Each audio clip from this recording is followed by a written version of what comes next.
اعوذ باللہ من الشیطان الرجیم، بسم اللہ الرحمن الرحیم۔ وحشت۔ کلام پاک اور حدیث رسول صلی اللہ علیہ وآلہ وسلم میں جنت کی جو تفصیلات دی گئی ہیں، ان کا مطالعہ کرنے سے تصور کی آنکھوں کے سامنے ایک ایسی دل فریب سرزمین آ جاتی ہے جہاں راحت ہی راحت اور سکون ہی سکون ہے۔ وہاں ایک ابدی زندگی ہے جس کو نہ کسی موت پر جا کر ختم ہونا ہے اور نہ کسی غم کے کانٹے سے الجھنا ہے۔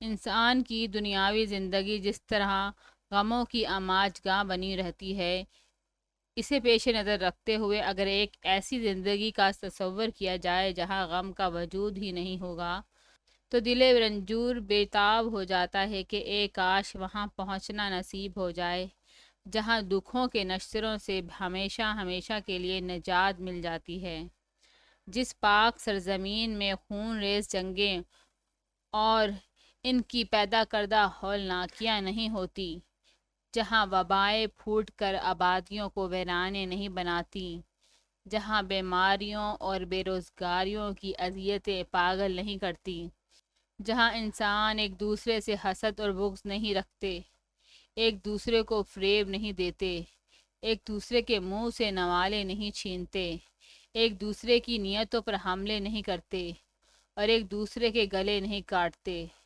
جہاں نسلوں، رنگوں اور زبانوں کی بنا پر خون کی ندیاں نہیں بہائی جاتی، جہاں والدین کے دلوں میں یہ ہول نہیں ہوتا کہ اولاد فضا کے برے اثرات قبول کر کے کہیں بد کردار نہ ہو جائے، جہاں کل کیا ہوگا کا خدشہ راتوں کی نیندیں حرام نہیں کرتا، جہاں بے وفائی، بے مروتی، احسان ناشناسی اور طوطا چشمی دل کے ٹکڑے نہیں اڑاتی،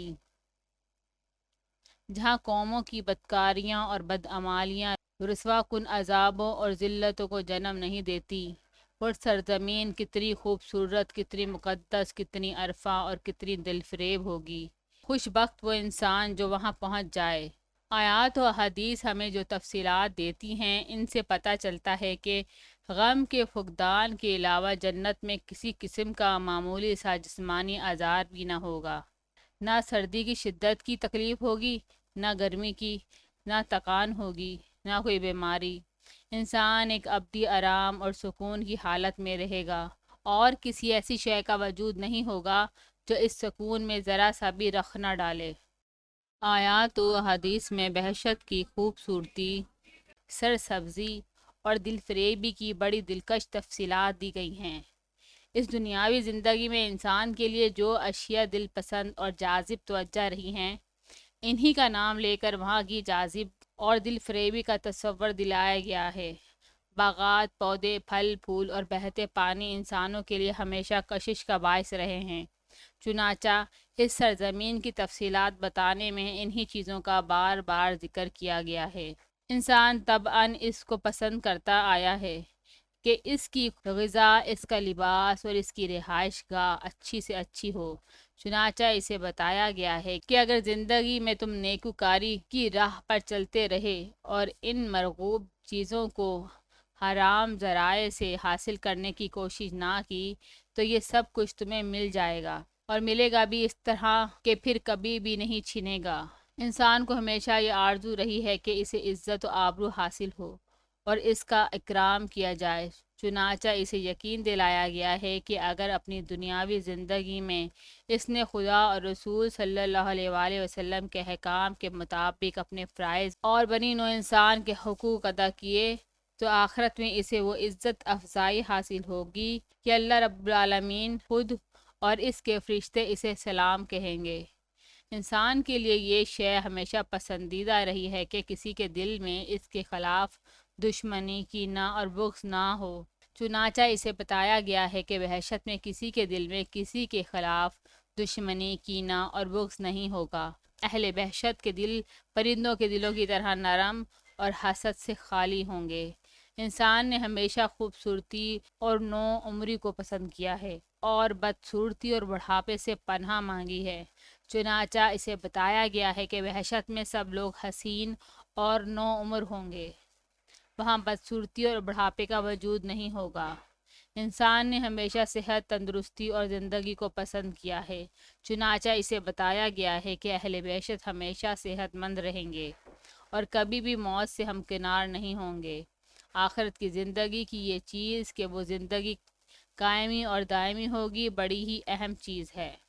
یہ وہ شے ہے کہ جتنا بھی اس پر غور کیا جائے یہ ایمان کو بڑھانے کا باعث بنتی ہے۔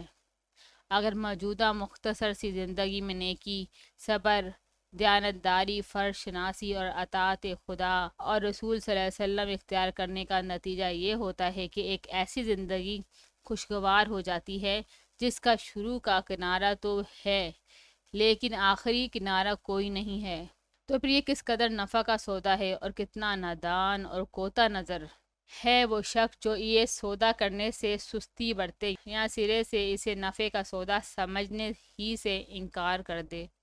امام زاری رحمۃ اللہ علیہ نے لکھا ہے کہ ایک شخص نے وصیت کی کہ میرے مال کا چوتھا حصہ اس شہر کے سب سے زیادہ ہوشیار سمجھدار آدمی کو دیا جائے۔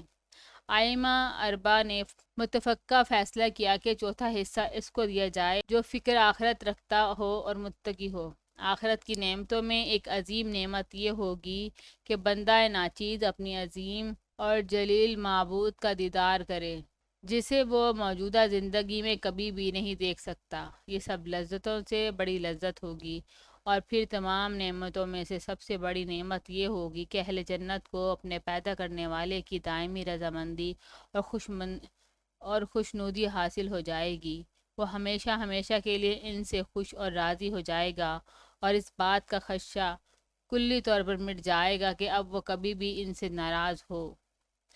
جس انسان کو یہ نعمت حاصل ہو جائے تو پھر اس سے بڑی اور کون سی نعمت ہے جس کی وہ آرزو کرے۔ جنت کے متعلق قرآن مجید میں بہت زیادہ آیات آئی ہیں، انہی میں سے کچھ یہاں نقل کی جاتی ہیں۔ اپنے پروردگار کی مغفرت کی طرف اور اس بہشت کی طرف لپکو جس کا پھیلاؤ اتنا ہے جیسے آسمان اور زمین کا پھیلاؤ۔ ان لوگوں کے لیے تیار کی گئی ہے جو خدا اور اس کے پیغمبروں پر ایمان لاتے ہیں۔ یہ خدا کا فضل ہے، جس کو چاہتا ہے عنایت کرتا ہے، اور اللہ کا فضل بہت بڑا ہے۔ سورہ حدید آیت نمبر 21۔ اور جب تو وہاں یعنی بہشت کی طرف نظر ڈالے گا تو وہاں نعمتیں اور ایک بڑی بادشاہت دیکھے گا۔ سورہ دہر آیت نمبر 20۔ جنتی اس دن اچھی قرارگاہ اور بہتر خواب گاہ میں ہوں گے۔ سورہ فرقان آیت نمبر 24۔ اور جو لوگ ایمان لائے اور انہوں نے نیک عمل کیے وہ باغائے بہشت کے سبزاروں میں ہوں گے۔ جو کچھ ان کو درکار ہوگا ان کے پروردگار کے ہاں ان کے لیے موجود ہوگا۔ یہی بڑا فضل ہے، یہی وہ چیز ہے جس کی خوشخبری خدا اپنے ان بندوں کو دیتا ہے جو ایمان لائے اور انہوں نے نیک عمل کیے۔ سورہ شورى آیت نمبر 22-23۔ تو کوئی شخص بھی نہیں جانتا کہ لوگوں کے نیک عملوں کے بدلے میں کیسی کیسی آنکھ کی ٹھنڈک ان کے لیے پردہ غیب میں مخفی ہے۔ سورہ سجدہ آیت نمبر 17۔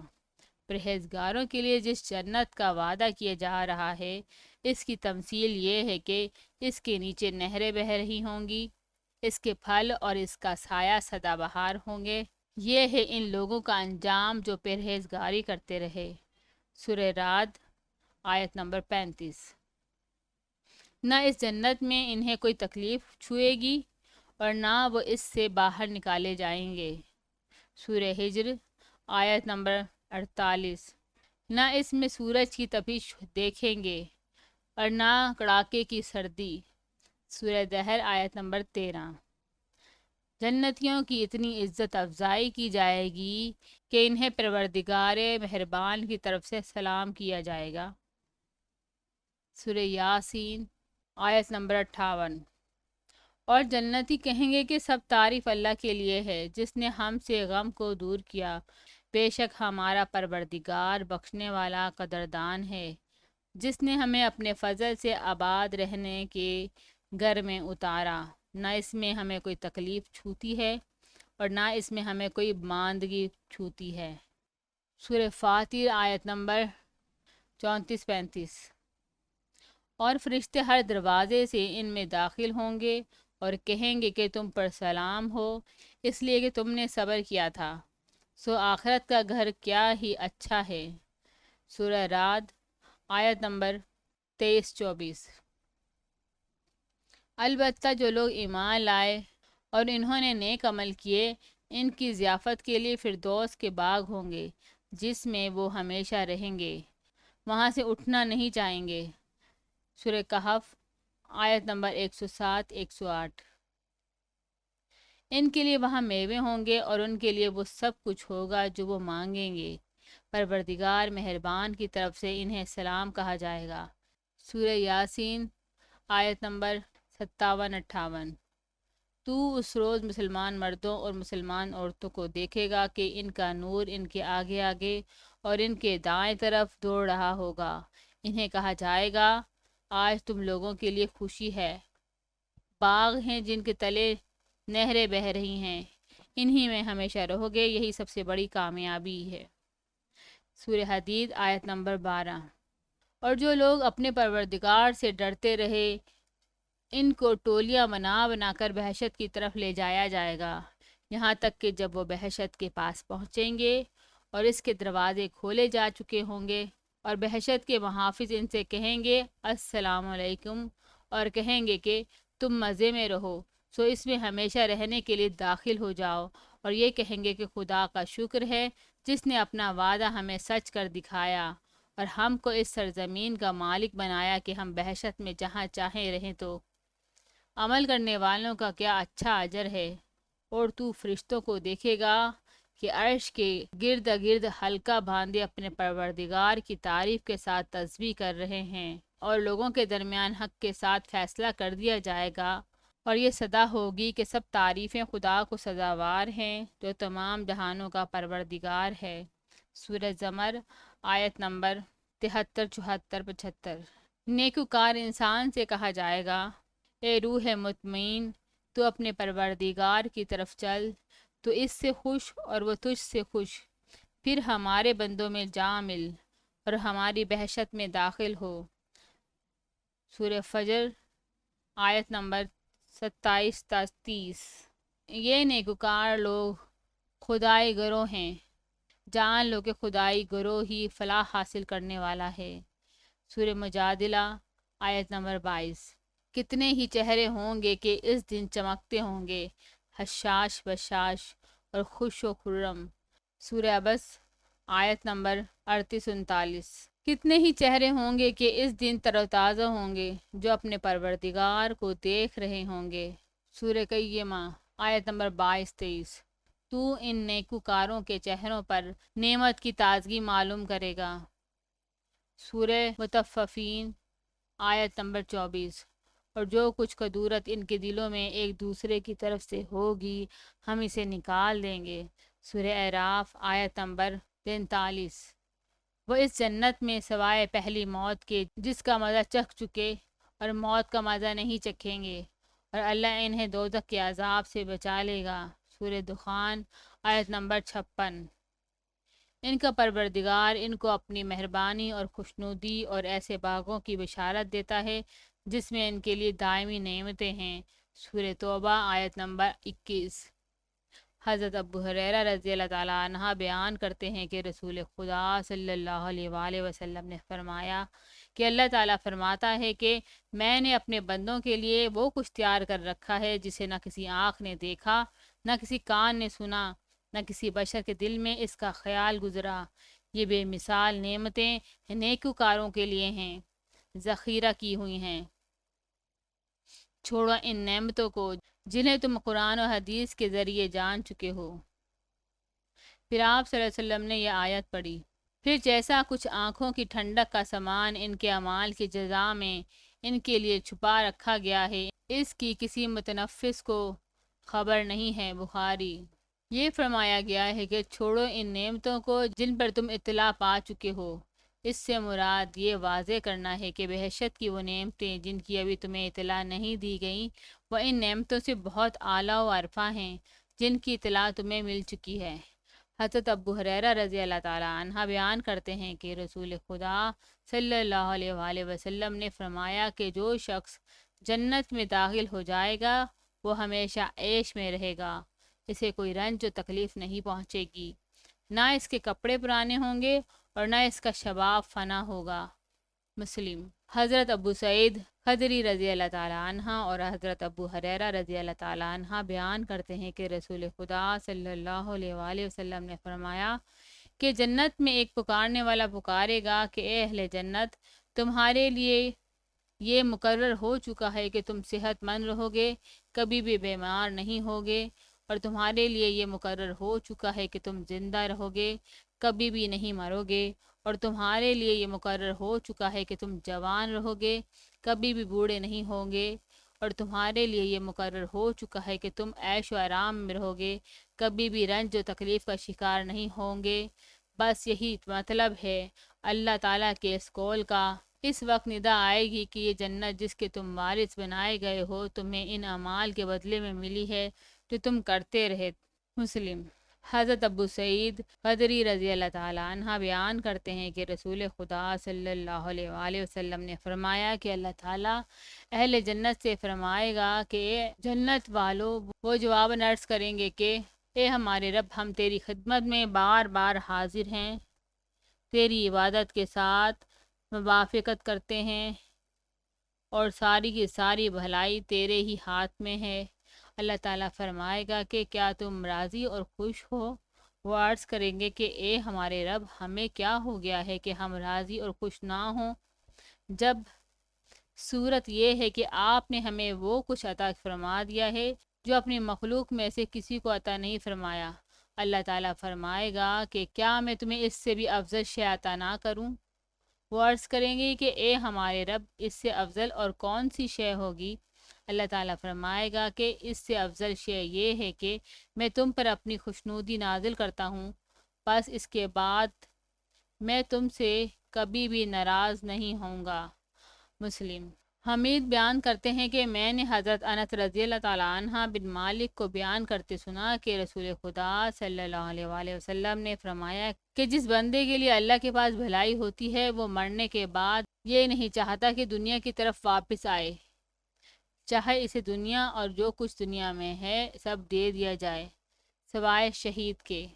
وہ چونکہ شہادت کی فضیلت دیکھ چکا ہوتا ہے، اس لیے وہ پسند کرتا ہے کہ دنیا کی طرف واپس آئے اور ایک دفعہ پھر اللہ کی راہ میں قتل کیا جائے۔ حمید راوی یہ بھی بیان کرتے ہیں کہ میں نے حضرت انس رضی اللہ تعالیٰ عنہ بن مالک کو رسول خدا صلی اللہ علیہ وآلہ وسلم سے یہ بھی روایت کرتے سنا کہ اللہ کی راہ میں رات کے وقت نکلنا یا دن کے وقت نکلنا دنیا و ما فیہا سے بہتر ہے، اور تم میں سے کسی کی بحشت میں کمان بھر جگہ یا چابک بھر جگہ دنیا ما فیہا سے بہتر ہے۔ اور اگر اہل جنت میں سے کوئی عورت زمین والوں کی طرف رخ کرے تو جو کچھ آسمان اور زمین کے بیچ میں ہے سب کو روشن کر دے اور خوشبو سے بھر دے، اور بے شک اس کا وہ دوپٹہ جو اس کے سر پر ہے دنیا و ما فیہا سے بہتر ہے۔ بخاری۔ قرآن و حدیث سے پتہ چلتا ہے کہ اہل جنت اپنے اپنے اعمال کے لحاظ سے مختلف درجوں میں ہوں گے، بعض ہلکے درجوں والے ہوں گے اور بعض اعلیٰ درجات کے مالک ہوں گے اور بالا خانوں میں رہیں گے۔ حضرت ابو سعید خدری رضی اللہ تعالیٰ عنہ بیان کرتے ہیں کہ رسول خدا صلی اللہ علیہ وآلہ وسلم نے فرمایا کہ ہلکے درجات والے اہل جنت اپنے اوپر بالا خانوں والوں کو اس طرح دیکھیں گے جس طرح تم آسمان کے مشرقی یا مغربی کنارے پر موتی کی طرح چمکتا ہوا ستارہ دیکھتے ہو جو ڈوبنے کے قریب ہوتا ہے۔ یہ اس لیے ہوگا کہ اہل جنت کے درمیان درجات کی فضیلت کا فرق ہوگا۔ صحابہ رضی اللہ تعالیٰ عنہ نے عرض کیا کہ یا رسول اللہ صلی اللہ علیہ وآلہ وسلم، کیا یہ انبیاء کے مقامات ہوں گے جن پر کوئی اور نہیں پہنچ سکے گا؟ حضور صلی اللہ علیہ وسلم نے فرمایا کہ کیوں نہیں پہنچ سکے گا؟ اس ذات کی قسم جس کے ہاتھ میں میری جان ہے کہ جو لوگ اللہ پر ایمان لائے اور انبیاء کی تصدیق کی وہ وہاں پہنچ سکیں گے۔ مسلم۔ یہ حدیث انسان کو اس بات کا شوق دلاتی ہے کہ وہ نیکی کے معاملے میں حریص ہو اور حتی الامکان زیادہ سے زیادہ نیکی کرے تاکہ وہ صرف جنت ہی کا مستحق نہ ٹھہرے بلکہ جنت میں بھی اعلیٰ سے اعلیٰ درجات حاصل کر سکے، کیونکہ نیکیوں کی کمی یا زیادتی کے باعث اہل جنت کے درجات میں اتنا فرق ہوگا کہ ایک عام جنتی کے مقابلے میں بلند درجات والے جنتی اتنے زیادہ بلند ہوں گے جتنے ہمارے مقابلے میں وہ ستارے بلند ہیں جنہیں ہم آسمان کے کناروں پر دیکھتے ہیں۔ حضرت انس رضی اللہ تعالیٰ عنہ بن مالک بیان کرتے ہیں کہ رسول خدا صلی اللہ علیہ وآلہ وسلم نے فرمایا کہ جنت میں ایک بازار ہے جس میں جنتی لوگ ہر جمعے کو آیا کریں گے، پھر شمالی ہوا چلا کرے گی اور وہ ان کے چہروں اور کپڑوں میں جنت کی زمین کی مٹی یعنی مشک بھر دیا کرے گی، جس سے ان کا حسن و جمال اور زیادہ بڑھ جایا کرے گا۔ پھر جب وہ اس حالت میں واپس اپنے گھر والوں کے پاس آئیں گے کہ ان کا حسن و جمال زیادہ بڑھ چکا ہوگا، تو ان کے اہل خانہ ان سے کہیں گے کہ خدا کی قسم ہمارے پاس سے جانے کے بعد تو تم اور بھی زیادہ حسین و جمیل ہو گئے ہو۔ تو وہ جواب میں کہیں گے کہ خدا کی قسم تم بھی تو ہمارے جانے کے بعد حسن و جمال میں پہلے سے زیادہ بڑھ گئے ہو۔ مسلم۔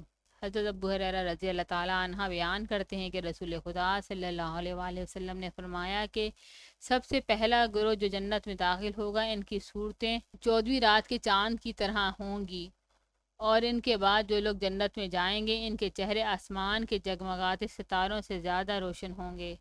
یہ جنتی لوگ کوئی ایسا کام نہیں کریں گے جس سے دنیا میں گن آتی ہے، نہ وہ پیشاب کریں گے، نہ پخانہ کریں گے، نہ ناک صاف کریں گے، نہ تھوکیں گے۔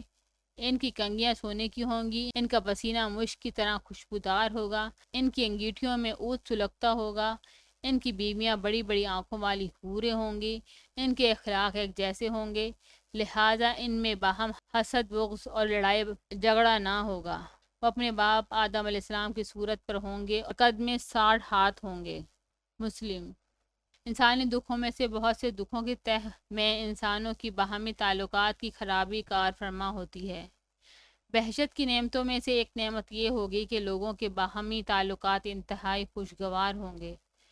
مسلم کتاب کی حدیث 21 میں بھی مندرجہ بالا حدیث کا مضمون بیان ہوا ہے۔ اس کے آخر میں حضور صلی اللہ علیہ وسلم ارشاد فرماتے ہیں کہ ان کے یعنی اہل جنت کے درمیان کوئی مخالفت نہیں ہوگی، نہ ان کے دلوں میں ایک دوسرے کے لیے بغض ہوگا، سب کے دل باہمی الفت و محبت کے باعث مل کر گویا ایک دل ہو گئے ہوں گے۔ وہ صبح و شام اللہ کی پاکی بیان کریں گے۔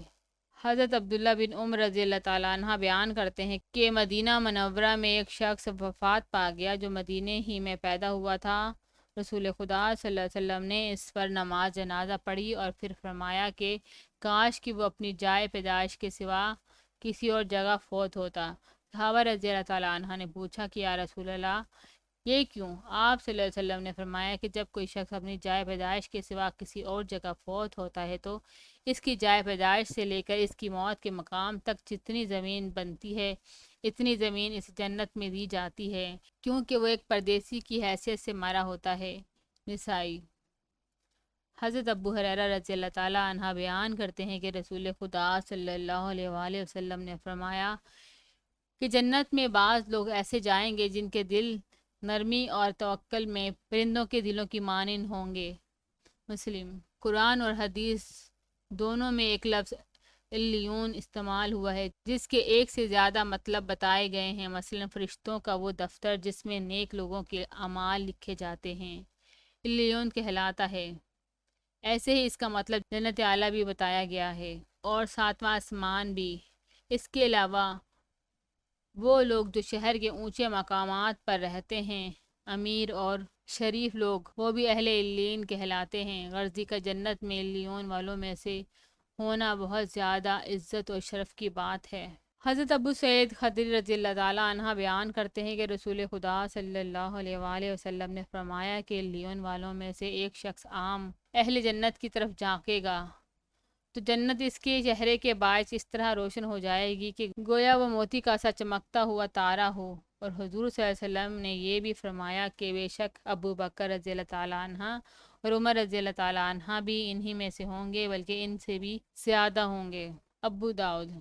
حضرت سہیل رضی اللہ تعالیٰ عنہ بن سعد بیان کرتے ہیں کہ رسول خدا صلی اللہ علیہ وآلہ وسلم نے فرمایا کہ جنت میں ایک درخت ہے جو اتنا بڑا ہے کہ سوار اس کے سائے میں 100 برس تک چلتا رہے گا مگر اسے طے نہیں کر سکے گا۔ مسلم۔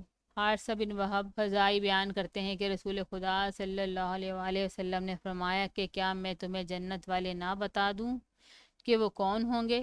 پھر فرمایا کہ ہر کمزور شخص جسے لوگ کمزور اور حقیر سمجھتے ہیں، لیکن اس کی نیکوکاری اور خدا پرستی کا یہ عالم ہے کہ اگر وہ خدا کے اعتماد پر قسم کھا لے تو خدا اس کے قسم کو پورا کر دے۔ ایسا ہر شخص جنتی ہے۔ پھر فرمایا کہ کیا میں تمہیں دوزخ والے نہ بتا دوں کہ وہ کون ہوں گے؟ پھر فرمایا کہ ہر شخص جھگڑالو، غلط نسب کا دعویٰ کرنے والا متکبر دوزخی ہے۔ مسلم۔ حضرت عبداللہ رضی اللہ تعالیٰ عنہ بن مسعود بیان کرتے ہیں کہ رسول خدا صلی اللہ علیہ وآلہ وسلم نے فرمایا کہ میں اس شخص کو جانتا ہوں جو سب سے آخر میں دوزخ سے نکلے گا اور سب سے آخر میں جنت میں داخل ہوگا۔ یہ ایک ایسا شخص ہوگا جو اوندے منہ دوزخ سے نکلے گا۔ پھر اللہ تعالیٰ اسے فرمائے گا کہ جا کر جنت میں داخل ہو جا۔ بس وہ جنت کے پاس آئے گا تو اس کا یہ خیال ہوگا کہ یہ تو بھری ہوئی ہے، چنانچہ وہ واپس لوٹ جائے گا اور عرض کرے گا کہ اے میرے رب، میں نے تو اسے بھری ہوئی پایا۔ اس پر اللہ تعالیٰ دوبارہ فرمائے گا کہ جا کر جنت میں داخل ہو جا۔ پھر وہ اس کی طرف آئے گا تو اسے یہی خیال گزرے گا کہ جنت بھری ہوئی ہے، بس وہ واپس جا کر پھر عرض کرے گا کہ اے میرے رب، میں نے اسے بھری ہوئی پایا۔ اللہ تعالیٰ تیسری بار فرمائے گا کہ جا کر جنت میں داخل ہو جا، تیرے لیے تو وہاں دنیا کے برابر جگہ ہے اور اس سے 10 گنا زیادہ ہے، یا یوں فرمایا کہ تیرے لیے تو وہاں دنیا سے 10 گنا زیادہ جگہ ہے۔ اپنے گناہ اور نافرمانیوں کے پیش نظر اس کے لیے مشکل ہو جائے گا کہ یقین کرے کہ واقعی اسے اتنا بڑا انعام دیا گیا ہے۔ وہ سمجھے گا کہ شاید اس سے مذاق کیا جا رہا ہے، چنانچہ وہ عرض کرے گا کہ اے خدا، تو بادشاہ ہو کر مجھ سے مذاق کر رہا ہے؟ یا حضور صلی اللہ علیہ وسلم نے یوں فرمایا کہ وہ کہے گا کہ تو بادشاہ ہو کر مجھ سے ہنسی کر رہا ہے۔ اس حدیث کے راوی بتاتے ہیں کہ پھر میں نے رسول خدا صلی اللہ علیہ وآلہ وسلم کو دیکھا کہ یہ بات بتاتے ہوئے آپ صلی اللہ علیہ وسلم ہنسے، یہاں تک کہ آپ صلی اللہ علیہ وسلم کے دندان مبارک ظاہر ہو گئے۔ راوی یہ بھی بتاتے ہیں کہ کہا جاتا ہے کہ یہ شخص اہل جنت میں سب سے کم رتبے والا ہوگا۔ بخاری۔ حضرت عمران رضی اللہ تعالیٰ عنہ بالحسین بیان کرتے ہیں کہ رسول خدا صلی اللہ علیہ وسلم نے فرمایا کہ محمد صلی اللہ علیہ وسلم کی شفاعت کے ذریعے سے ایک گروہ دوزخ سے نکلے گا اور جنت میں داخل ہو جائے گا، پھر اس نسبت سے کہ پہلے وہ لوگ دوزخ میں رہ چکے ہوں گے اور وہاں سے نجات پا کر جنت میں آئے ہوں گے، ان کا نام جہنم والے رکھا جائے گا۔ بخاری۔ حضرت ابو ہریرہ رضی اللہ تعالیٰ عنہ بیان کرتے ہیں کہ ایک دن رسول خدا صلی اللہ علیہ وآلہ وسلم گفتگو فرما رہے تھے۔ آپ صلی اللہ علیہ وسلم کے پاس ایک دیہاتی شخص بیٹھا تھا۔ حضور صلی اللہ علیہ وآلہ وسلم نے فرمایا کہ اہل جنت میں سے ایک شخص اپنے رب سے کھیتی باڑی کرنے کی اجازت مانگے گا۔ اللہ تعالیٰ اس سے فرمائے گا کہ کیا تجھے وہ سب کچھ حاصل نہیں جو تو چاہتا ہے؟ وہ عرض کرے گا کہ کیوں نہیں، لیکن میں اس بات کو پسند کرتا ہوں کہ کھیتی باڑی کروں۔ بس اللہ تعالیٰ اسے کھیتی باڑی کرنے کی اجازت مرحمت فرما دے گا۔ پھر وہ جلدی کرے گا اور بیج بو دے گا تو پلک جھپکنے سے پہلے پہلے وہ اگ بھی آئے گا اور کھیتی پک بھی جائے گی اور کاٹ بھی لی جائے گی اور غلے کے پہاڑوں جیسے ڈھیر لگ جائیں گے۔ پھر اللہ تعالیٰ فرمائے گا کہ یہ لے لے اے آدم کے بیٹے، کوئی چیز تیرا پیٹ نہیں بھرتی۔ حضور صلی اللہ علیہ وسلم کی یہ بات سن کر اس دیہاتی نے کہا کہ یا رسول اللہ صلی اللہ علیہ وآلہ وسلم، آپ اس شخص کو قریشی یا انصاری پائیں گے، کیونکہ یہی لوگ کھیتی باڑی کرنے والے ہیں، ہم تو کھیتی باڑی نہیں کرتے۔ اس پر رسول خدا صلی اللہ علیہ وآلہ وسلم ہنس پڑے۔ بخاری۔ حضرت ابو ہریرہ رضی اللہ تعالیٰ عنہ بیان کرتے ہیں کہ رسول خدا صلی اللہ علیہ وآلہ وسلم نے فرمایا کہ جو شخص خدا اور اس کے رسول پر ایمان لایا اور نماز قائم کی اور رمضان کے روزے رکھے، اللہ تعالیٰ پر اس کا یہ حق ہے کہ وہ اسے جنت میں داخل کرے گا۔ اس نے اللہ تعالیٰ کی راہ میں ہجرت کی ہو یا اسی سرزمین میں بیٹھا رہا ہو جہاں وہ پیدا ہوا تھا۔ لوگوں نے عرض کیا کہ یا رسول اللہ صلی اللہ علیہ وآلہ وسلم، کیا ہم یہ بات لوگوں کو بتا نہ دیں؟ حضور صلی اللہ علیہ وسلم نے اپنا بیان جاری رکھتے ہوئے فرمایا کہ جنت میں 100 درجے ہیں جو اللہ تعالیٰ نے ان لوگوں کے لیے تیار کیے ہوئے ہیں جو اللہ کی راہ میں جہاد کرتے ہیں۔ ہر 2 درجوں کے درمیان اتنا فاصلہ ہے جتنا آسمان اور زمین کے درمیان ہے۔ بس جب تم اللہ سے کچھ مانگو تو اس سے فردوس مانگو، کیونکہ وہ جنت کے وسط میں واقع ہے اور اس کا بلند ترین حصہ ہے۔ اس کے اوپر خدائے رحمان کا عرش ہے اور اسی میں سے جنت کی نہریں پھوٹتی ہیں۔ بخاری۔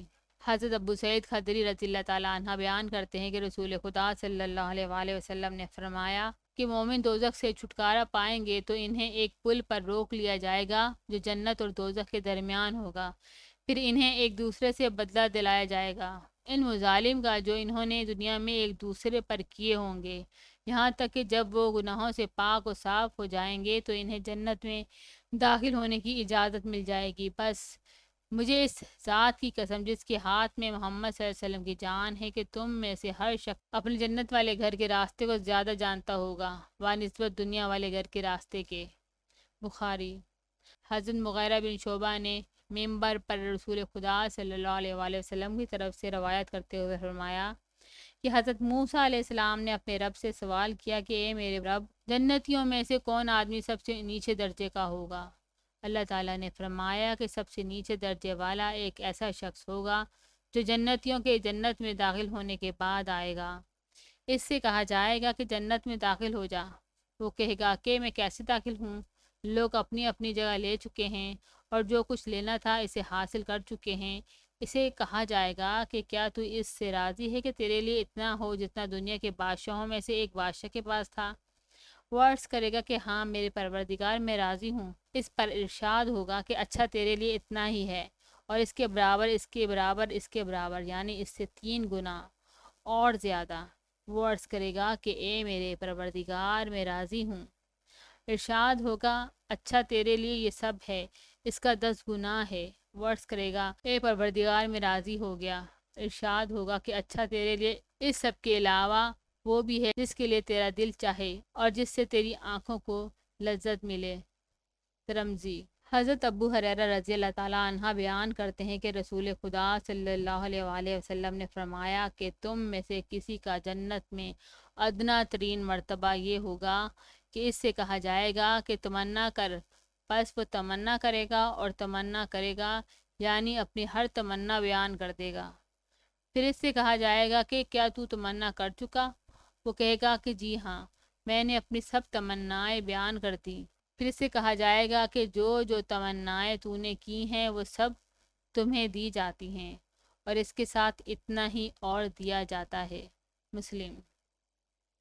عبد الرحمن بن کعب رضی اللہ تعالیٰ عنہ بن مالک اپنے باپ سے روایت کرتے ہیں، وہ بیان کرتے ہیں کہ جب حضرت کعب رضی اللہ تعالیٰ عنہ کی وفات ہونے لگی تو برا بن معرور کی بیٹی ام بشران کے پاس آئیں اور انہیں کہنے لگیں کہ اے ابو عبد الرحمن، اگر آپ وفات کے بعد فلاں شخص سے ملیں تو اسے میری طرف سے سلام کہہ دیں۔ انہوں نے کہا کہ اے ام بشر، اللہ آپ کی مغفرت فرمائے، ہم اتنے مشغول ہوں گے کہ اس کام کی فرصت نہیں ہوگی۔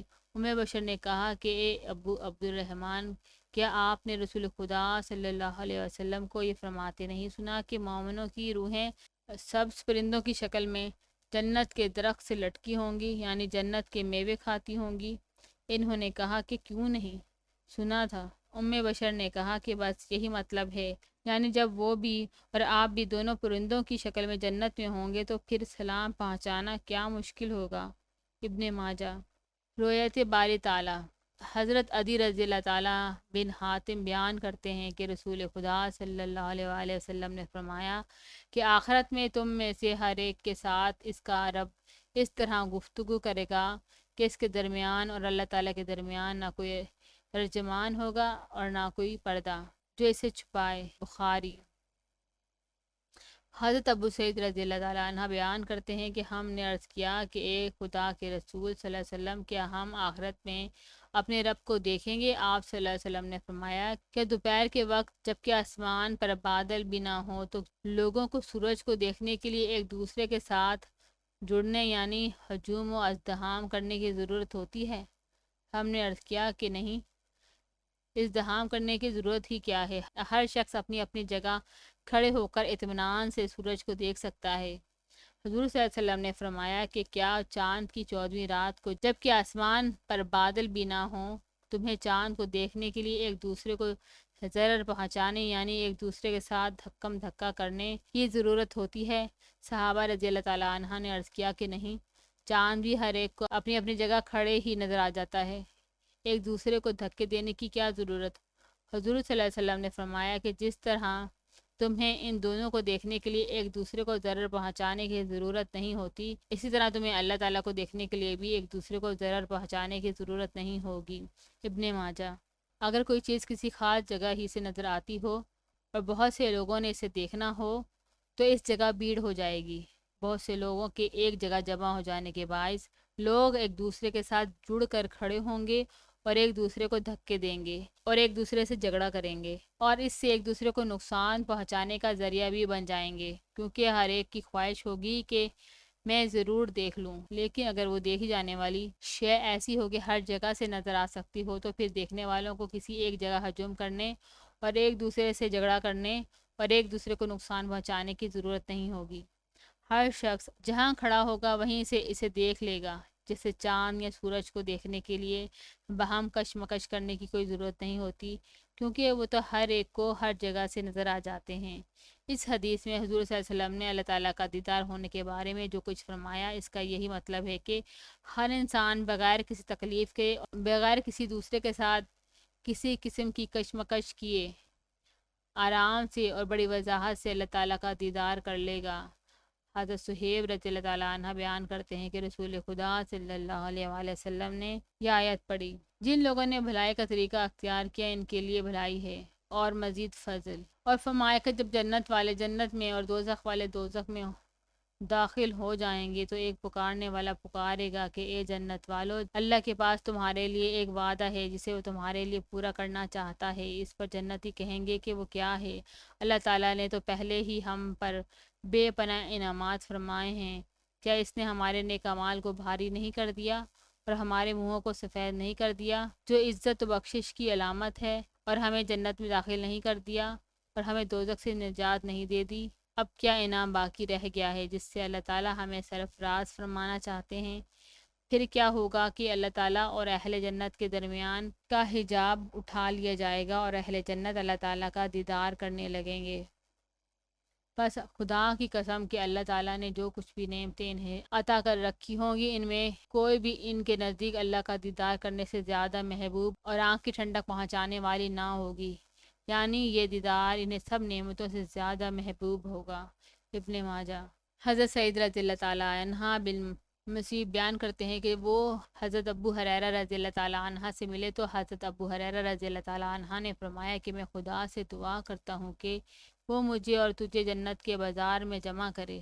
حضرت سعید رضی اللہ تعالیٰ عنہ نے پوچھا کہ کیا جنت میں بازار ہوگا؟ حضرت ابو ہریرہ رضی اللہ تعالیٰ عنہ نے فرمایا کہ ہاں، مجھے رسول خدا صلی اللہ علیہ وآلہ وسلم نے خبر دی تھی کہ جب اہل جنت جنت میں داخل ہوں گے تو وہاں اپنے اپنے اعمال کے درجے کے لحاظ سے اتریں گے، یعنی جس نے جتنے زیادہ اچھے عمل کیے ہوں گے اتنے ہی بڑے درجے میں وہ فائز ہوگا۔ دنیا کے دنوں میں جمعے کے دن کی جتنی مقدار تھی یا دنیا کے دنوں میں ایک ہفتے کی جتنی مقدار تھی، اس کے مطابق انہیں شرف ملاقات کی اجازت بخشی جائے گی۔ بس وہ اللہ تعالیٰ کی زیارت کریں گے اور وہ ان کے لیے اپنے تخت کو ظاہر کر دے گا اور بہشت کے چمنوں میں سے ایک چمن میں ان کے لیے نمودار ہوگا، یعنی انہیں اپنا جمال مبارک دکھائے گا۔ پھر اہل بہشت کے بیٹھنے کے لیے ممبر رکھے جائیں گے، نور کے ممبر اور موتی کے ممبر اور یاقوت کے ممبر اور زمرد کے ممبر اور سونے کے ممبر اور چاندی کے ممبر، یہ سب کرسیاں ہوں گی جن پر اعلیٰ درجے کے جنتی بیٹھیں گے، اور اہل جنت میں سے جو کم درجے والے ہوں گے، حالانکہ ان میں کوئی گھٹیا نہ ہوگا، غرض یہ کہ ان میں جو کم درجے والے ہوں گے وہ مشک اور کافور کے ٹیلوں پر بیٹھے ہوں گے۔ وہ یہ نہیں سمجھیں گے کہ کرسیوں پر بیٹھے ہوئے لوگوں کی بیٹھنے کی جگہ ان کی جگہوں سے افضل ہے، بلکہ ہر جنتی اپنی ہی جگہ کو بہترین سمجھے گا۔ حضرت ابو ہریرہ رضی اللہ تعالیٰ عنہ بیان کرتے ہیں کہ میں نے پوچھا کہ یا رسول اللہ صلی اللہ علیہ وآلہ وسلم، کیا ہم اپنے پروردگار کو دیکھیں گے؟ حضور صلی اللہ علیہ وسلم نے فرمایا کہ ہاں، دیکھو گے۔ کیا تم سورج کو دیکھنے میں باہم جھگڑا کرتے ہو اور 14ویں رات کی چاند کو دیکھنے میں باہم جھگڑا کرتے ہو؟ ہم نے عرض کیا کہ نہیں۔ حضور صلی اللہ علیہ وسلم نے فرمایا کہ ایسے ہی تم اپنے پروردگار کو دیکھنے میں بھی باہم جھگڑا نہیں کرو گے، اور اس مجلس میں کوئی ایسا باقی نہ رہے گا جس سے اللہ تعالیٰ نے مخاطب ہو کر بات نہ کی ہوگی، یہاں تک کہ تم میں سے ایک شخص سے فرمائے گا کہ فلاں کہ تجھے وہ دن یاد نہیں جب تو نے ایسے اور ایسے کیا تھا، اور اسے اس کی بعض دغا بازیاں یاد دلائے گا جو اس نے دنیا میں کی ہوں گی۔ وہ عرض کرے گا اے میرے پروردگار، کیا تو نے مجھے بخش نہیں دیا تھا؟ اللہ تعالیٰ فرمائے گا کیوں نہیں، میں نے تجھے بخش دیا تھا، اور میری بخشش کے وسیع ہونے کے باعث ہی تو اپنے اس مرتبے تک پہنچا ہے۔ پھر اللہ تعالیٰ اس دربار کے وہ سب درباری اسی حالت میں ہوں گے کہ ایک ابر ان کے اوپر سے آ کر انہیں ڈانپ لے گا اور ان پر ایسی خوشبو برسائے گا کہ انہوں نے اس کی مہک جیسی کوئی چیز کبھی بھی نہ پائی ہوگی۔ پھر اللہ تعالیٰ فرمائے گا کہ اب کھڑے ہو جاؤ اور چلو اس انعام و اکرام کی طرف جو میں نے تمہارے لیے تیار کر رکھا ہے، اور جو پسند ہو لے لو۔ حضرت ابو ہریرہ رضی اللہ تعالیٰ عنہ فرماتے ہیں کہ پھر ہم بازار میں آئیں گے جسے فرشتوں نے گھیر رکھا ہوگا، اور اس میں وہ کچھ ہوگا کہ نہ آنکھوں نے اس کی مانند دیکھا اور نہ کانوں نے سنا، نہ دلوں میں اس کا خیال گزرا۔ پھر جس شے کو ہم پسند کریں گے وہ ہمارے لیے بار کر دی جائے گی، نہ وہاں کوئی چیز بکے گی اور نہ خریدی جائے گی۔ اور اس بازار میں اہل جنت ایک دوسرے سے ملیں گے، پھر سامنے سے ایک بلند مرتبے والا شخص آئے گا اور اس سے وہ شخص ملے گا جس کا مرتبہ اس سے کم ہوگا، حالانکہ ان میں کوئی بھی گھٹیا نہ ہوگا۔ پھر وہ کم رتبے والا بلند رتبے والے کا شاندار لباس دیکھے گا تو ڈر جائے گا، لیکن ابھی اس سے گفتگو کا آخری حصہ ختم نہیں ہوا ہوگا کہ اس کم درجے والے کے جسم پر بھی بلند رتبے والے سے بہتر لباس بن جائے گا، اور ایسا اس لیے ہوگا کہ وہ دوسرے کے لباس کو اپنے لباس سے بہتر دیکھ کر غمزدہ نہ ہو، کیونکہ اہل جنت میں سے کسی کے شایان نہیں کہ وہ جنت کے اندر غمزدہ ہو۔ حضرت ابو ہریرہ رضی اللہ تعالیٰ عنہ فرماتے ہیں کہ پھر ہم اپنے گھروں کی طرف لوٹیں گے تو ہماری بیویاں ہم سے ملیں گی اور کہیں گی کہ خوش آمدید، تم اس حالت میں آئے ہو کہ تمہارا حسن و جمال اور خوشبو اس وقت سے کہیں زیادہ ہے جب تم ہمیں چھوڑ کر گئے تھے۔ ہم جواب دیں گے کہ بات یہ ہے کہ آج ہم اپنے صاحب جبروت و پروردگار کے پاس بیٹھے تھے، لہٰذا ہمیں اسی حالت میں لوٹنا سزاوار تھا جس میں ہم لوٹے ہیں، یعنی حسن و جمال اور خوشبو میں آگے سے زیادہ ہو کر۔ ابن ماجہ۔ حضرت امام شافعی رحمۃ اللہ علیہ فرماتے ہیں کہ جب سے مجھے معلوم ہوا ہے کہ بہشت میں احباب سے ملاقاتیں ہوں گی اور والدین اور صالحین کی زیارتیں ہوں گی، اس وقت سے مجھے جنت کی آرزو زیادہ ہو گئی ہے۔ دوزخ۔ انسانوں کے اعمال درست رکھنے کے لیے جزا کے ساتھ سزا بھی لازم ہے۔ اگرچہ یہ بات اپنی جگہ درست ہے کہ مختلف انسان مختلف طبیعتوں کے مالک ہوتے ہیں، بعض کو جزا کی امید اور شوق زیادہ جلدی سدھار دیتا ہے بنسبت سزا کے خوف کے، اور بعض کو سزا کا خوف جلدی راہ راست پر لاتا ہے بنسبت جزا کی امید کے۔ تاہم انسانی معاشرے کو بحیثیت مجموعی درست رکھنے کے لیے دونوں چیزیں انتہائی ضروری ہیں۔ ایک تبلیغ کرنے والے کے لیے ضروری ہے کہ وہ انسانوں کو نیکی کے خوشگوار انجام کی تفصیلات بتا کر ان کے دلوں میں آخروی کامیابی حاصل کرنے کا اشتیاق پیدا کرنے کی کوشش کرے، لیکن وہ اپنے فرائض کو کما حقہ ادا کرنے سے قاصر رہے گا اگر اس نے انہیں بدعملی اور نافرمانی کی اذیت دہ سزا سے بھی واقف نہ کرایا۔ افراد اور گروہ دونوں کو درست رکھنے کے لیے قانون کی طاقت اور سزاؤں کا نظام لازمی ہے۔ چنانچہ ہم دیکھتے ہیں کہ اللہ تعالیٰ کی پاک کتاب اور نبی صلی اللہ علیہ وآلہ وسلم کی احادیث شریفہ دونوں میں اس کا پورا التزام کیا گیا ہے کہ جہاں انسان کو نیک اعمال کا خوشگوار انجام بتایا جائے، وہاں انہیں برے اعمال کی ہولناک سزاؤں سے بھی ڈرایا جاتا رہے، تاکہ ان کے دلوں میں وہ ایمان جاگزیر رہے جس کے متعلق فرمایا گیا ہے کہ ایمان خوف اور امید کے درمیان ہوتا ہے۔ کتاب اللہ اور احادیث مقدسہ میں دوزخ کی سزاؤں کی جو تفصیلات دی گئی ہیں، ان سے معلوم ہوتا ہے کہ دوزخ ایک انتہائی ہولناک جگہ ہوگی۔ اس کی ہولناکیوں کی اس طرح عکاسی کی گئی ہے کہ دل سینوں کے اندر دہل جاتے ہیں۔ ان تفصیلات سے یہ بھی پتہ چلتا ہے کہ دوزخ میں صرف جسمانی عذاب ہی نہیں ہوگا، بلکہ ذلت اور رسوائی کی تکلیف اور ندامت و شرمندگی کی اذیت بھی ہوگی۔ انسان جب یہ برا انجام دیکھ لے گا تو تڑپ اٹھے گا کہ ایک کاش ہمیں پھر دنیا میں جانے کا موقع ملے تو اب ہم بڑے ہی نیک بن کر زندگی گزاریں، مگر یہ خواہش بس ایک لغو خواہش ہوگی جس کے پورا ہونے کا قطعی کوئی امکان نہ ہوگا۔ پھر انتہائی اذیت دہ صورتحال میں ایک مزید اذیت کی بات یہ ہوگی کہ اس عذاب میں کوئی کسی کی امداد کو نہیں آئے گا اور کوئی کسی کے دکھ کو دور نہیں کر سکے گا۔ جن مالوں اور اولادوں کی محبت میں اندھے ہو کر کسی انسان نے یہ عذاب سمیٹے ہوں گے، وہ اس دن ذرہ بھر بھی کام نہیں آ سکیں گے۔ محض اپنی تنہا جان ہوگی جو اپنی بدکرداریوں کے انجام تلے پیسی چلی جا رہی ہوگی۔ قرآن پاک سے یہ بھی پتہ چلتا ہے کہ اہل دوزخ نے دنیا میں جن گمراہ کرنے والے رہنماؤں کے پیچھے چل کر گمراہیاں اختیار کی ہوں گی، اس دن وہ انہیں اس قدر برے لگیں گے کہ وہ خدا سے دعا مانگیں گے کہ خدایا انہیں دوگنا عذاب دے کہ یہ خود بھی گمراہ تھے اور انہوں نے ہمیں بھی گمراہ کر دیا۔ یہ وہ وقت ہوگا کہ ان گمراہ رہنماؤں اور ان کی پیروی کرنے والوں کے درمیان احترام اور محبت کے تمام تعلقات ٹوٹ چکے ہوں گے اور وہ ایک دوسرے سے بیزار ہو رہے ہوں گے۔ المختصر دوزخ ایک ایسی جگہ ہوگی جہاں ہر قسم کی اذیت کے سامان ہوں گے، جسمانی اذیت کے بھی، ذہنی اذیت کے بھی اور روحانی اذیت کے بھی۔ ذیل کی آیات و حدیث واضح کر دیتی ہیں کہ وہ کس قسم کی ہولناک اور تکلیف دہ جگہ ہوگی۔ جب وہ دوزخ ان دوزخیوں کو دور کے فاصلے سے دیکھے گی تو وہ اس کا چیخنا اور چنگاڑنا سنیں گے۔ سورہ الفرقان آیت نمبر 12۔ جب وہ اس میں ڈالے جائیں گے تو وہ اس کا دہاڑنا سنیں گے اور وہ جوش کھا رہی ہوگی، قریب ہے کہ غصے سے پھٹ جائے۔ جب اس میں کوئی جماعت ڈالی جائے گی تو اس کے محافظ ان سے پوچھیں گے کہ کیا تمہارے پاس کوئی ڈرانے والا نہیں آیا تھا؟ وہ کہیں گے کہ کیوں نہیں، ضرور ہمارے پاس ڈرانے والا آیا تھا، لیکن ہم نے اسے جھٹلایا اور کہا کہ خدا نے کچھ بھی نازل نہیں کیا، تم خود ہی ایک بڑے خبط میں پڑے ہو۔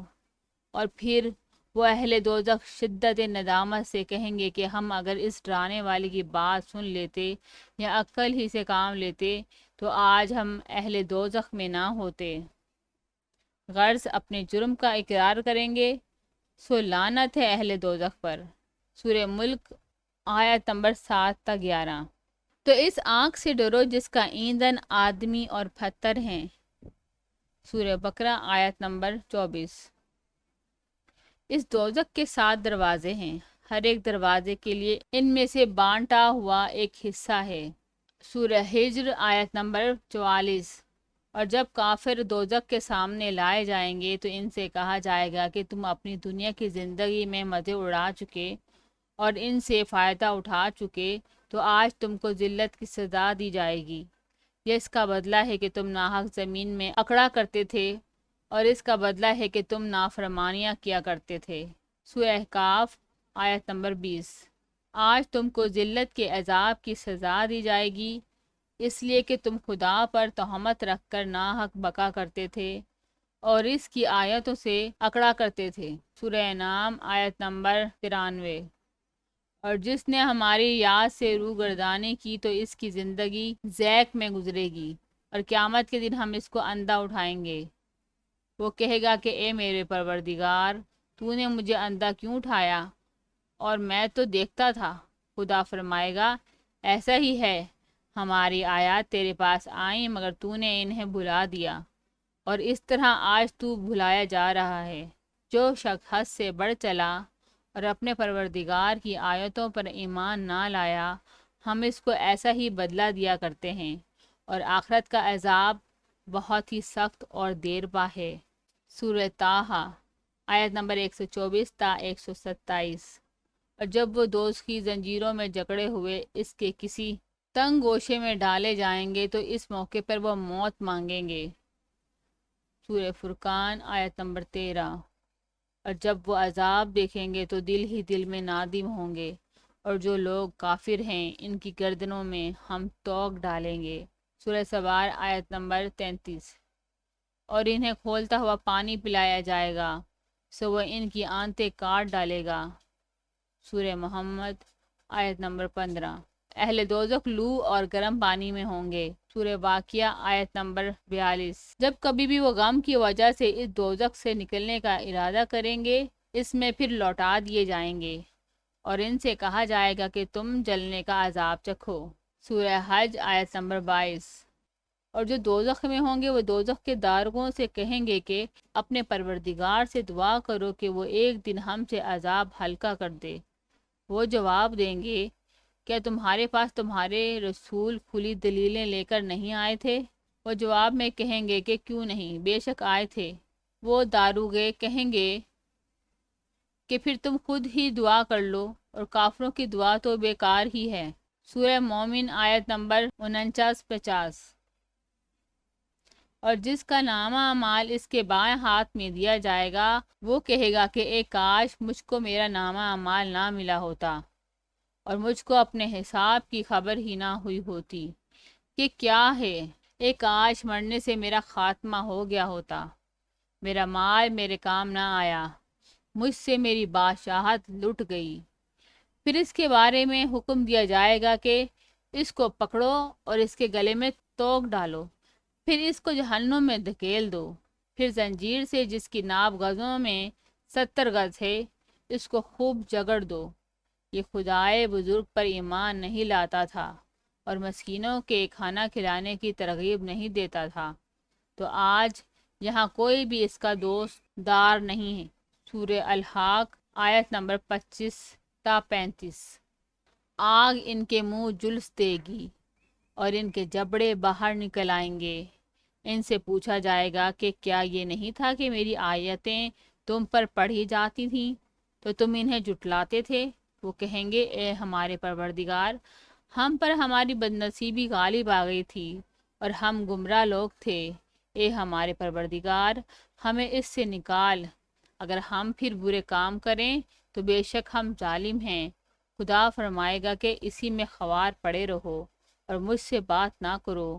میرے بندوں میں سے ایک فریق جو کہا کرتا تھا کہ اے ہمارے پروردگار، ہم ایمان لے آئے، پس تو ہمیں بخش دے اور ہم پر رحم کر، اور تو سب رحم کرنے والوں سے بڑھ کر رحم کرنے والا ہے، تو تم نے ان نیک لوگوں کا ٹھٹھا بنا لیا، یہاں تک کہ انہوں نے تمہیں میری یاد بھی بھلا دی اور تم ان پر ہنسا کرتے تھے۔ سورہ مومنون آیت نمبر 104-110۔ اور وہ اس میں چلائیں گے کہ اے ہمارے پروردگار، ہمیں نکال تاکہ ہم ان عملوں کے خلاف جو ہم کیا کرتے تھے نیک عمل کریں۔ تو انہیں کہا جائے گا کہ کیا ہم نے تمہیں اتنی عمر نہیں دی تھی جس میں نصیحت پکڑنے والا نصیحت پکڑتا اور تمہارے پاس ڈرانے والا بھی آیا تھا؟ تو اب تم مزہ چکھو، ظالموں کا کوئی مددگار نہیں ہے۔ سورہ فاتر آیت نمبر 37۔ جو لوگ منکر ہیں اللہ کے ہاں نہ ان کے مال ہی ان کے کچھ کام آئیں گے اور نہ ان کی اولاد ہی، اور یہی ہیں دوزخ کا ایندھن۔ سورہ ال عمران آیت نمبر 10۔ رسول مقبول صلی اللہ علیہ وآلہ وسلم کی احادیث بھی دوزخ کے بارے میں بہت کچھ معلومات بہم پہنچاتی ہیں۔ حضرت ابو ہریرہ رضی اللہ تعالیٰ عنہ بیان کرتے ہیں کہ رسول خدا صلی اللہ علیہ وآلہ وسلم نے فرمایا کہ دوزخ کی آگ کو 1000 سال تک بڑھایا گیا، یہاں تک کہ وہ سرخ ہو گئی، پھر اسے 1000 سال تک بڑھایا گیا، یہاں تک کہ وہ سفید ہو گئی، پھر اسے 1000 سال تک بڑھایا گیا، یہاں تک کہ وہ کالی ہو گئی، بس اب وہ کالی سیاہ ہے۔ ترمذی۔ کلام پاک میں واضح فرمایا گیا کہ اہل دوزخ کا کھانا تھوہر ہوگا۔ تھوہر کے متعلق بتایا جاتا ہے کہ وہ ایک سخت کڑوا اور بدبودار پھل ہوگا اور اس کو کھانا بہت مشکل ہوگا۔ حضرت ابن عباس رضی اللہ تعالیٰ عنہ بیان کرتے ہیں کہ رسول خدا صلی اللہ علیہ وآلہ وسلم نے یہ آیت پڑھی، اللہ سے ڈرو جیسا کہ اس سے ڈرنے کا حق ہے، اور تم کو موت نہ آئے مگر اس حالت میں کہ تم مسلم ہو۔ سورہ ال عمران آیت نمبر 102۔ نیز حضرت ابن عباس رضی اللہ تعالیٰ عنہ بیان کرتے ہیں کہ رسول خدا صلی اللہ علیہ وآلہ وسلم نے فرمایا کہ اگر تھوہر کا ایک قطرہ بھی دنیا میں ٹپک پڑے تو اپنی کرواہٹ اور عفونت وغیرہ کے باعث تمام اہل دنیا کے معاش کو برباد کر دے، بس کیا حال ہوگا ان کا جن کا کھانا ہی تھوہر ہوگا۔ ترمذی۔ حضرت عبداللہ رضی اللہ تعالیٰ عنہ بن مسعود بیان کرتے ہیں کہ رسول خدا صلی اللہ علیہ وآلہ وسلم نے فرمایا کہ قیامت کے دن دوزخ کو لایا جائے گا، اس دن اس کے 70,000 لگامیں ہوں گی ہر لگام کے ساتھ 70,000 فرشتے ہوں گے جو اسے کھینچ رہے ہوں گے۔ مسلم۔ حضرت ابو ہریرہ رضی اللہ تعالیٰ عنہ بیان کرتے ہیں کہ رسول خدا صلی اللہ علیہ وآلہ وسلم نے فرمایا کہ تمہاری یہ دنیا کی آگ دوزخ کی آگ کے 70 حصوں میں سے ایک حصہ ہے۔ عرض کیا گیا کہ یا رسول اللہ، یہ دنیا کی آگ ہی جلانے اور عذاب دینے کے لیے کافی تھی؟ حضور صلی اللہ علیہ وسلم نے فرمایا کہ وہ اس پر 69 حصے زیادہ کر دی گئی ہے، ہر حصے میں دنیا کی آگ جتنی گرمی ہے۔ بخاری۔ حضرت ابو ہریرہ رضی اللہ تعالیٰ عنہ بیان کرتے ہیں کہ ہم رسول خدا صلی اللہ علیہ وآلہ وسلم کے ساتھ تھے کہ اچانک آپ صلی اللہ علیہ وسلم نے کسی چیز کے گرنے کی آواز سنی۔ بس نبی صلی اللہ علیہ وسلم نے فرمایا کہ کیا تم جانتے ہو کہ یہ آواز کیا ہے؟ ہم نے عرض کیا کہ خدا اور اس کا رسول خوب جانتے ہیں۔ آپ صلی اللہ علیہ وسلم نے فرمایا کہ یہ ایک پتھر ہے جسے 70 برس پہلے دوزخ میں پھینکا گیا تھا، اور وہ اب تک برابر دوزخ میں گر رہا تھا، یہاں تک کہ اب اس کی تہہ میں جا پہنچا ہے۔ مسلم۔ اس حدیث میں حضور صلی اللہ علیہ وسلم نے دوزخ کی گہرائی کی طرف اشارہ فرمایا ہے۔ دوزخ اتنی گہری ہے کہ ایک پتھر اس میں پھینکا گیا تو اسے تہہ تک پہنچنے میں 70 برس لگ گئے۔ سورہ حج آیت نمبر 19 اور 20 میں اللہ تعالیٰ نے کافروں کے متعلق فرمایا ہے کہ ان کے لیے آگ کے لباس کاٹے جا چکے ہیں اور ان کے سروں پر کھولتا ہوا پانی ڈالا جائے گا، جس سے ان کی کھالیں ہی نہیں پیٹ کے اندر کے حصے تک گل جائیں گے۔ حضرت ابو ہریرہ رضی اللہ تعالیٰ عنہ بیان کرتے ہیں کہ رسول خدا صلی اللہ علیہ وآلہ وسلم نے فرمایا کہ گرم پانی دوزخیوں کے سروں پر ڈالا جائے گا تو وہ سرایت کرتا ہوا ان کے پیٹوں تک جا پہنچے گا، اور جو کچھ پیٹ میں ہوگا یعنی انتڑیاں وغیرہ اسے کاٹ دے گا، یہاں تک کہ پھر دوزخیوں کے قدموں کے راستے باہر نکل آئے گا، اور یہی وہ گل جانا ہے جس کا سورہ حج آیت نمبر 20 میں ذکر ہوا ہے۔ پھر ان کی انتڑیاں وغیرہ دوبارہ ویسی ہی ٹھیک ہو جائیں گی جیسے پہلے تھیں، اور پھر انہیں گرم پانی کاٹ کر قدموں کے راستے باہر نکل جائے گا، اور بار بار ایسا ہی ہوتا رہے گا۔ ترمذی۔ حضرت ابو سعید خدری رضی اللہ تعالیٰ عنہ بیان کرتے ہیں کہ رسول خدا صلی اللہ علیہ وآلہ وسلم نے سورہ مومنین کی آیت نمبر 104 کے ان الفاظ کو پڑھا، جس کا مطلب یہ ہے کہ دوزخ میں کافروں کے دانت ظاہر ہو جائیں گے۔ پھر آپ صلی اللہ علیہ وسلم نے کلام پاک کے ان الفاظ کی وضاحت کرتے ہوئے فرمایا کہ آگ کافر کو بھون دے گی، جس سے اس کا اوپر والا ہونٹ سکڑ جائے گا، یہاں تک کہ اس کے سر کے وسط تک جا پہنچے گا، اور اس کے نیچے کا ہونٹ لٹک جائے گا، یہاں تک کہ اس کی ناف تک جا پہنچے گا، لہذا دانت ظاہر ہو جائیں گے۔ ترمذی۔ حضرت ابو ہریرہ رضی اللہ تعالیٰ عنہ بیان کرتے ہیں کہ رسول خدا صلی اللہ علیہ وآلہ وسلم نے فرمایا کہ کافر کا جسم دوزخ میں بہت بڑھ جائے گا، یہاں تک کہ اس کی جلد کی موٹائی 42 ہاتھ ہوگی، اور اس کی دھاڑ احد پہاڑ کے برابر ہوگی، اور دوزخ میں اس کے بیٹھنے کی جگہ اتنی ہوگی جتنی مکے سے مدینہ تک کی مسافت۔ ترمذی۔ حضرت سمرہ رضی اللہ تعالیٰ عنہ بیان کرتے ہیں کہ انہوں نے رسول خدا صلی اللہ علیہ وآلہ وسلم کو فرماتے سنا کہ لوگوں میں بعض ایسے ہیں جنہیں آگ ان کے ٹخنوں تک پکڑے گی، اور ان میں بعض ایسے ہیں جنہیں آگ ان کے کمر تک پکڑے گی، اور ان میں بعض ایسے ہیں جنہیں آگ ان کے گردن تک پکڑے گی۔ مسلم۔ حضرت ابو سعید خدری رضی اللہ تعالیٰ عنہ بیان کرتے ہیں کہ رسول خدا صلی اللہ علیہ وآلہ وسلم نے فرمایا کہ دوزخ میں سے سب سے ہلکے عذاب والا شخص وہ ہوگا جسے آگ کی 2 جوتیاں پہنائی جائیں گی، ان جوتیوں کی حرارت سے اس کا دماغ کھولتا رہے گا۔ مسلم۔ حضرت نعمان رضی اللہ تعالیٰ عنہ بن بشیر رضی اللہ تعالیٰ عنہ بیان کرتے ہیں کہ رسول خدا صلی اللہ علیہ وآلہ وسلم نے فرمایا کہ اہل دوزخ میں سے سب سے ہلکے عذاب والا وہ شخص ہوگا جس کے جوتے اور تسمے آگ کے ہوں گے، ان کے باعث اس کا دماغ ایسے کھول رہا ہوگا جیسے ہنڈیا جوش مارتی ہے، وہ سمجھے گا کہ اور کسی کو اس سے زیادہ شدید عذاب نہیں دیا جا رہا، حالانکہ وہ اہل دوزخ میں سے سب سے ہلکے عذاب والا ہوگا۔ مسلم۔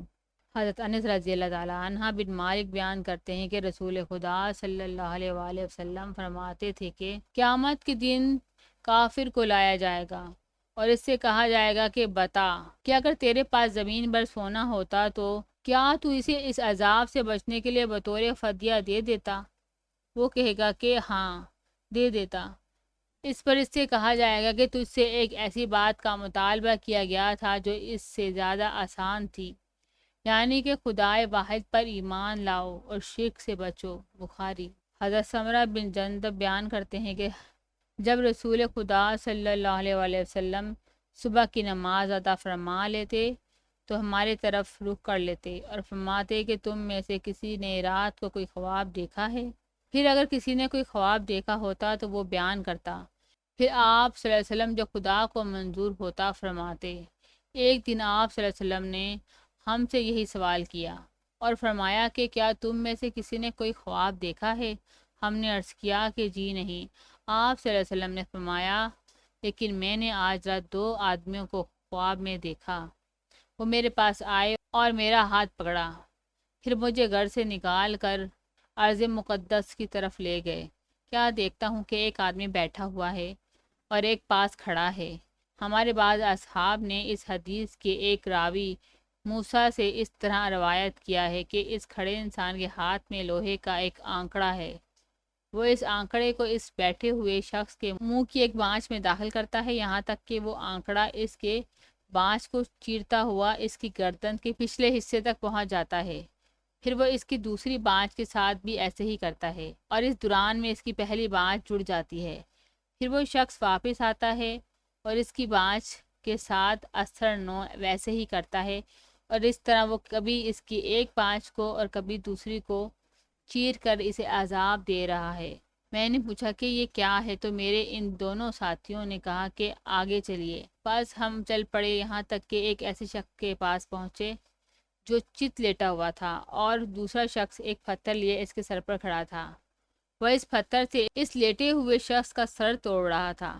جب وہ اسے پتھر مارتا تو پتھر لڑک جاتا اور وہ شخص اس کو پکڑنے کے لیے اس کے پیچھے جاتا، اور ابھی وہ اس لیٹے ہوئے شخص کی طرف واپس نہ آیا ہوتا کہ اس کا سر جڑ کر ویسے ہی ہو جاتا جیسے پہلے تھا۔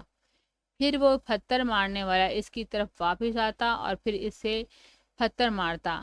میں نے کہا کہ یہ کون ہے تو میرے ان دونوں ساتھیوں نے کہا کہ آگے چلیے۔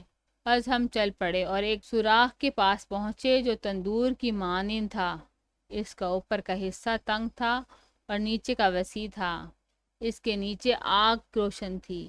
جب آگ کی لپٹ اوپر آتی تو وہ لوگ جو اس کے اندر تھے اوپر آ جاتے یہاں تک کہ باہر نکلنے کے قریب ہو جاتے، اور جب آگ دھیمی ہو جاتی تو وہ اس میں واپس چلے جاتے، اور اس میں مرد اور عورتیں تھیں جنہوں نے لباس نہیں پہنا ہوا تھا۔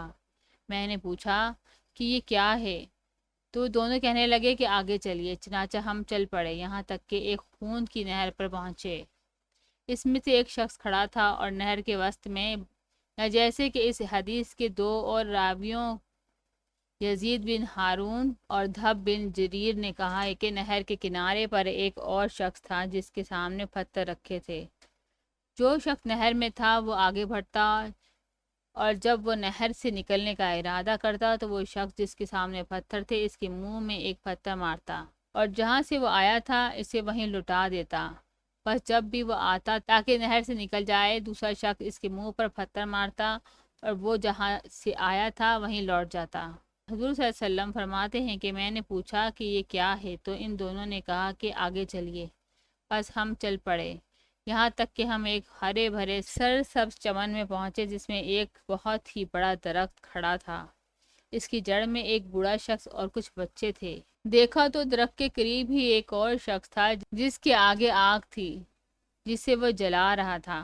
پھر وہ دونوں مجھے اس درخت میں چڑھا لے گئے اور مجھے ایک ایسی گھر میں داخل کر دیا کہ اس سے زیادہ خوبصورت اور اعلیٰ پائے کے گھر میں نے کبھی نہیں دیکھا تھا۔ اس میں بوڑھے مرد بھی تھے اور جوان بھی اور عورتیں بھی اور بچے بھی۔ پھر وہ دونوں مجھے وہاں سے لے کر نکلے اور مجھے درخت پر چڑھا لے گئے اور مجھے ایک ایسے گھر میں داخل کیا جو پہلے گھر سے بھی زیادہ خوبصورت اور اعلیٰ پائے کا تھا، اس میں بوڑھے اور جوان تھے۔ پھر میں نے ان دونوں سے کہا کہ تم نے ساری رات مجھے گھمایا ہے، بس جو کچھ میں نے دیکھا ہے اس کے متعلق مجھے بتاؤ کہ یہ سب کچھ کیا ہے۔ انہوں نے کہا کہ اچھا بتاتے ہیں۔ وہ شخص جس کو آپ صلی اللہ علیہ وسلم نے دیکھا کہ اس کی بانس چیری جا رہی تھی وہ بہت جھوٹا تھا، وہ جھوٹ بولتا تھا، پھر لوگ اس سے وہ جھوٹ سن کر آگے پھیلاتے تھے یہاں تک کہ ساری دنیا میں پھیل جاتا تھا۔ بس قیامت کے دن تک اس کے ساتھ ایسے ہی ہوتا رہے گا کہ اس کی بانچھیں بار بار چیری جائیں گی اور بار بار وہ جڑ جائیں گی اور پھر چیری جائیں گی۔